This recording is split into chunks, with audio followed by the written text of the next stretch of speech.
Ça y est, on a enfin trouvé la vraie recette pour mieux détruire ta vie à partir de cette année 2024. Si tu as plus de 25 ans, alors cette vidéo te concerne. Parce qu'aujourd'hui, on va voir ensemble les 8 meilleures habitudes que tu dois continuer à mettre en place si tu veux réellement rater ta vie. Et surtout si tu as plus de 25 ans, alors elle te parle réellement. Mais si tu as moins de 25 ans et que tu veux savoir ce qui t'attend devant si tu continues de faire ces habitudes-là, alors tu es à la bonne place, tu es au bon endroit. Parce que oui, c'est plus facile aujourd'hui de rater sa vie que de réussir sa vie. C'est plus facile aujourd'hui de continuer des mauvaises habitudes que de mettre en place des bonnes habitudes. C'est exactement pour ça qu'il y a plus de personnes en état de dépression que de personnes qui sont réellement heureuses dans leur vie. Et avant de te partager ce que je dois te partager dans cette vidéo, laisse-moi te dire que mon livre Les mots pour les mots est enfin disponible sur Amazon. Peu importe dans quel pays tu es, tu peux t'en procurer en tapant Les mots pour les mots ou simplement en cliquant sur le lien qui se trouve dans la description de cette vidéo. C'est un récit de poèmes et de développement personnel qui permet en fait de soigner les mots, les souffrances intérieures à travers les mots M-O-T-S.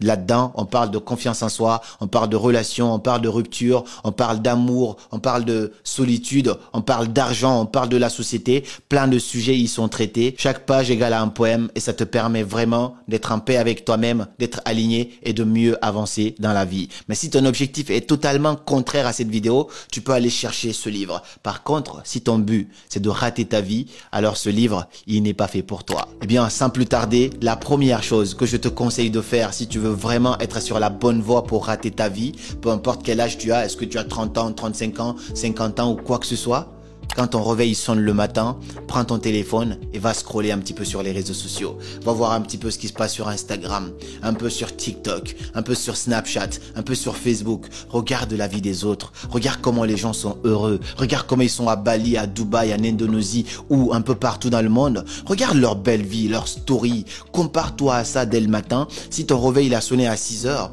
ne sors pas du lit. Continue encore à regarder ça encore et encore et attends jusqu'à la dernière minute avant de sortir du lit. Même quand tu dois prendre ton petit déj, prends-le en ayant ton téléphone, en regardant encore des stories, bombarder ton cerveau de cela dès le matin. Parce que la meilleure façon de détruire sa journée, c'est comment tu commences ta journée qui va en dire beaucoup sur comment tu vas la finir. Si tu la commences négativement comme ça, il y a de fortes chances qu'elle finisse aussi négativement. La deuxième chose que je te conseille de faire si tu veux vraiment niquer le restant de ta vie, va à ton travail même si tu le détestes. Tu n'aimes pas ton boulot, mais tu sais, c'est plus facile en fait d'avoir un salaire à la fin du mois que d'oser entreprendre quelque chose et faire quelque chose qui te passionne. Au début, c'est risqué d'être entrepreneur, donc ne prends aucun risque par rapport à ça, même si tu détestes ton boulot, même si ça te déprime, même si les gens à ton boulot, tu ne les aimes pas, accepte ce boulot-là. Ne commence pas à préparer ton évasion, ta liberté ou ton deuxième plan à côté, reste dans ce boulot qui te déprime. Et comme ton boulot ne te plaît pas, quand tu es en train d'aller à ce boulot-là et que tu es dans les transports, reste sur ton téléphone. Ne regarde ni les gens dans les yeux, ne parle ni avec les gens, reste juste scotché sur ton téléphone à regarder ce qui se passe dans la vie des autres, à regarder ce qui se passe dans la vie des personnes qui, selon toi, sont plus heureuses que toi. Et quand tu arrives à ce boulot, dès que tu as une petite pause, la première chose que tu dois faire, c'est encore aller sur ton téléphone, regarder 2-3 stories, 2-3 posts de divertissement, des gens qui font des ralentis sur TikTok. Regarde un petit peu ça. Ou sinon, regarde plutôt l'actualité, les gens qui te parlent de Emmanuel Macron, les gens qui te parlent de ce qui se passe par-ci, par-là. Renseigne-toi, continue à bombarder ton cerveau de cela. Et même quand c'est à la cantine, quand les gens essayent de te parler, ainsi de suite, n'interagis pas avec les gens.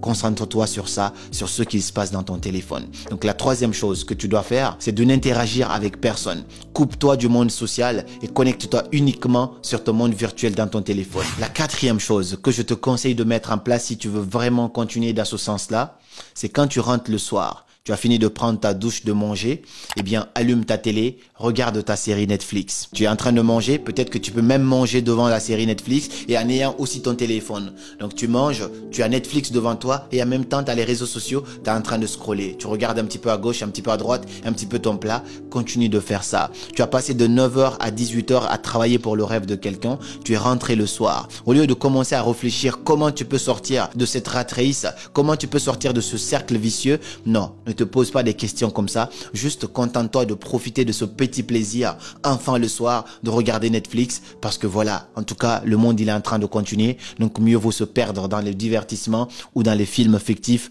que de vivre sa vraie vie, la vie qui nous inspire. Continue comme ça et j'en suis sûr que tu es sur la bonne voie. La cinquième chose à faire pour mieux détruire sa vie et vraiment finir de façon misérable, c'est de ne pas prendre de décision. Laisse les autres choisir à ta place. Tu dois choisir entre ça et ça? Non. Ne choisis pas. Appelle toujours quelqu'un, demande à la personne son avis, demande à la personne de choisir pour toi. Tu dois acheter entre cet appartement et cet appartement, tu dois acheter entre ce téléphone et ce téléphone, tu dois acheter entre cette caméra ou cette caméra, tu dois acheter entre ces baskets ou ces baskets.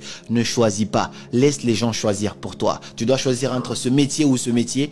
Ne prends pas la décision de ta vie. Appelle toujours quelqu'un pour que la personne décide pour toi. Demande conseil aux gens qui ne s'y connaissent pas du tout, qui vont te dire ce qui est bien pour toi et ce qui n'est pas bien pour toi. Parce qu'en fin de compte, toi, tu ne peux pas décider parce que tu n'as pas assez confiance en toi, parce que tu penses que c'est les autres qui vont vivre ta vie pour toi et tu laisses la responsabilité de ta vie dans les mains des gens qui ont eux-mêmes du mal à gérer leur propre vie. Si tu fais ça, je te garantis que tu es sur la bonne voie. La sixième habitude, ça c'est l'une des meilleures habitudes à mettre en place ou à continuer de faire, c'est de rejeter la faute sur les autres. Déjà, tu ne prends pas de décision, c'est les autres qui prennent à ta place. Et deuxièmement, tu dois continuer en fait à rejeter la faute sur les autres. Ça ne va pas trop dans ta vie, les choses n'avancent pas, le pays il est dur, tu galères, tu détestes ton boulot. Ce n'est pas de ta faute, c'est la faute de tes amis, c'est la faute de la famille, c'est la faute de ton ami, c'est la faute du gouvernement et c'est la faute du système. Rien n'est de ta faute. Ne prends jamais tes responsabilités de te dire que là il est temps que tu te battes pour changer les choses. Si les choses vont mal, bah tant pis, toi tu feras en sorte que les choses aillent mieux pour toi, tu te battras pour ça. Ne fais pas ça.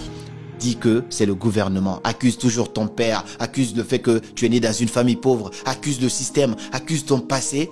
Oui, tu as le droit de faire ça. Alors rejette la responsabilité sur les autres. Donne des excuses au quotidien et ne prends jamais cette décision de transformer ta vie. Si ça va pas, ce n'est jamais toi. Je te garantis que c'est la faute des autres. Et la septième habitude que tu dois continuer à mettre en place pour mieux détruire ta vie et finir de façon misérable, c'est de ne pas préparer ton avenir. Tu vois cette musique de Corneille que j'aime bien qui dit « Alors on vit chaque jour comme le dernier ». Eh bien, vis exactement comme cette chanson.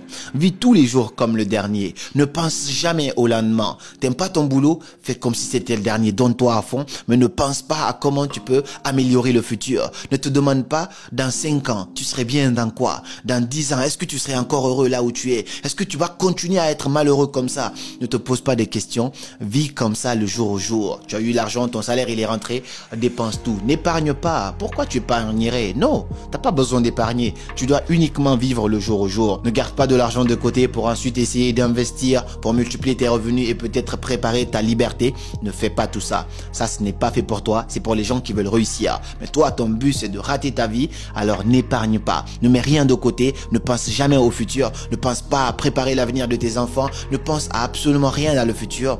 Vis le jour au jour. Tu as envie d'impressionner les gens parce que le iPhone 15 il est sorti. Même si tu galères, achète ça pour au moins impressionner les gens aujourd'hui. Même si demain ça va être difficile, tu t'en fous de ça. Et la huitième habitude que tu dois continuer à faire si tu le fais déjà et si tu ne le fais pas, commence à faire ça et tu vas voir un petit peu comment ça va être génial. C'est de ne pas filtrer tes relations. Tu vois, ça fait un moment que tu te sens seul. Et comme tu te sens seul, tu ouvres ta porte à la première personne qui vient.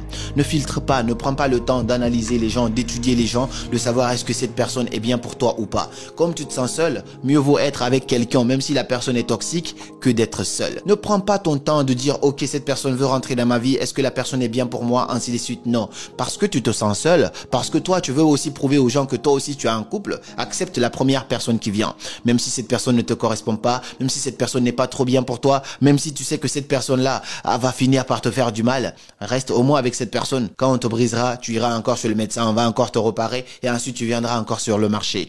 Ne prends pas le temps de travailler sur toi, de devenir la meilleure version de toi pour ensuite attirer une relation saine qui te correspond. Comme les gens aiment souvent le dire, mieux vaut être seul que mal accompagné. Ce principe-là, ce n'est pas valable pour toi. Dès que tu te sens seul, ne prends pas le temps d'être seul. Directement mettre en couple. Tu étais en couple avec X, c'est terminé avec X, le lendemain va te mettre en couple avec Y. Et je peux te garantir que d'ici quelques années, ton cœur sera mis aux enchères parce que plus personne ne le voudra. Voici les 8 meilleures habitudes que tu dois continuer à mettre en place si tu veux vraiment détruire ta vie. J'espère que tu as compris cette vidéo et que tu le prends vraiment du second degré. Et mon but ici, c'est de t'aider à devenir cette meilleure version de toi, à t'améliorer et à vivre ta best life. N'hésite pas à mettre un pouce bleu, à me donner ton avis dans les commentaires et également à partager la vidéo. On se dit à très bientôt pour de nouvelles vidéos. Et n'oublie pas, le livre Les mots pour les mots est disponible sur Amazon. Le lien se trouve dans la description. Tu peux également prendre un rendez-vous de coaching de 15 minutes avec moi. Ensuite, on verra comment on va procéder par la suite. Le lien aussi se trouve dans la description. C'était Karamo les amis et comme toujours, suivez vos rêves. Ils connaissent le chemin.